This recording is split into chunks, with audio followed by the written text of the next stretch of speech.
আমার সন্তান শাহরিয়া খান আনাস আমাদের না বলে সকালে ঘর থেকে বের হয়ে যায়।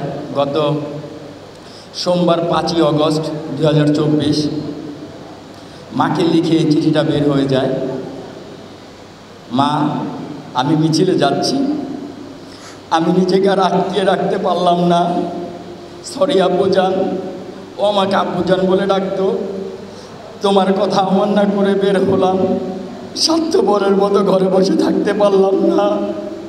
আমাদের ভাইরা আমাদের ভবিষ্যৎ প্রজন্মের জন্য কাফনের কাপড় মাথায় বেঁধে রাজপথে নেমে সংগ্রাম করে যাচ্ছে, অকাতরে নিজের জীবন বিসর্জন দিচ্ছে। একটি প্রতিবন্ধী কিশোর 7 বছরের বাচ্চা ল্যাংড়া মানুষ যদি সংগ্রামে নামতে পারে, তাহলে আমি কেন বসে থাকবো ঘরে? একদিন তো মরতেই হবে, তাই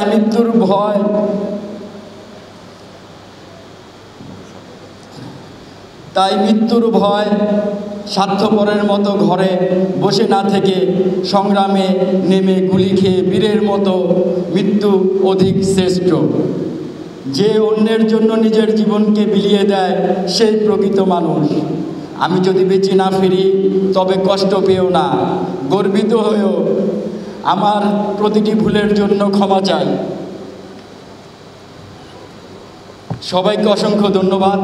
সমস্ত বীর শহীদ যারা আমার বাবার মতো শহীদ হয়েছেন এই কোটা আন্দোলনে, সবার জন্য সবাই দোয়া করবেন যেন মহান আল্লাহ তাদের শহীদ মর্যাদার দিয়ে সম্মানিত করেন। আসসালামু আলাইকুম। জুম্মার নামাজের পর আমার বড় ভাই বাসা থেকে বাইর হয়, আমারে বইলা গেল নামার সময় আয় নিচে চল, নিচে যাই, নিচে অনেক আন্দোলন চলতেছে, আমরা যাই। তো উনি বলতেছে বাসা থেকে বাইরে হওয়ার সময় বলতে আয়, এখন আর ঘরে বসে থাকার সময় নেই, চল আমরা যাই।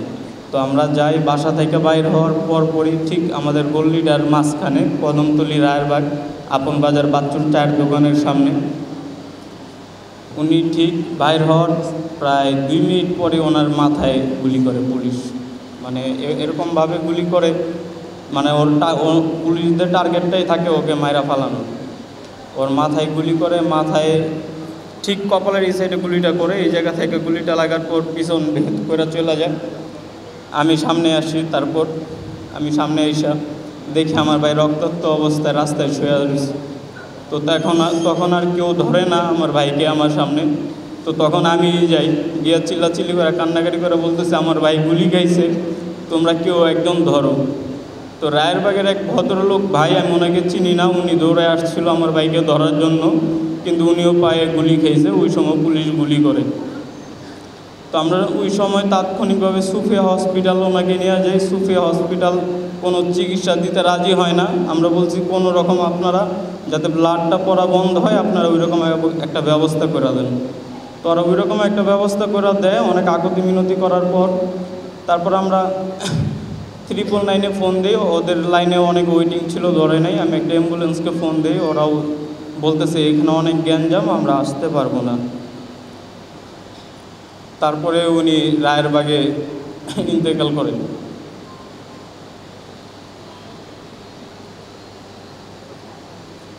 আর আমার একটা দাবি যে আমার ভাইকে হত্যা করছে তার একটা সুষ্ঠু বিচার চাই।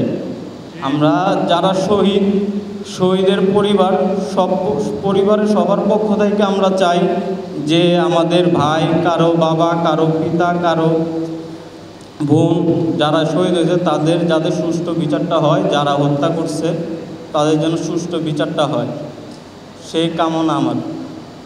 আসসালামু আলাইকুম।